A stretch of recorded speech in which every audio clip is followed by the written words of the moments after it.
పవన్ కళ్యాణ్ ఎమ్మెల్యేగా గెలిచి మినిస్టర్ కావడంతో ఆయన ఫ్యాన్స్, జనసేన కార్యకర్తలు సోషల్ మీడియాలో ఆయన గురించి తెగ ప్రచారం చేస్తున్నారు.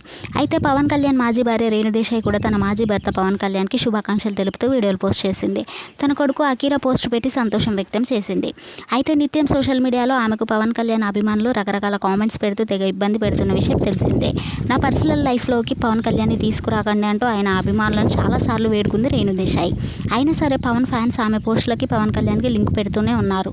పవన్ కళ్యాణ్ని ఉద్దేశించి ఓ అభిమాని పెట్టిన పోస్ట్కి రేణు దేశాయ్ మరోసారి స్ట్రాంగ్ వార్నింగ్ ఇచ్చింది. పవన్ కళ్యాణ్ ఏపీలో మంత్రి అయిన సందర్భంగా ఓ అభిమాని రేణు దేశాయ్ని ట్యాగ్ చేస్తూ ఒక పోస్ట్ పెట్టాడు.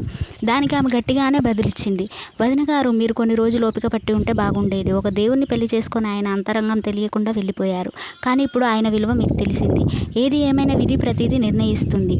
ఈరోజు పిల్లలు అన్నయ్యతో ఉన్నారు, చాలు వదిన, మిమ్మల్ని మిస్ అవుతున్నాం వదిన అంటూ అతడు పోస్ట్ చేశాడు. ఈ పోస్టుకు రేణు దేశాయ్ స్ట్రాంగ్ వార్నింగ్ ఇచ్చింది. మీకు కొంచెమన్నా బుద్ధి ఉంటే ఇలా చెప్పరు. పవన్ కళ్యాణ్ నేను వదిలేయలేదు, అతనే నన్ను వదిలేశాడు, ఇంకో పెళ్లి చేసుకున్నాడు. దయచేసి నన్ను టార్చర్ చేయకండి, ఇలాంటి కామెంట్స్ పెట్టవద్దు అంటూ మరోసారి కోరింది రేణు దేశాయ్.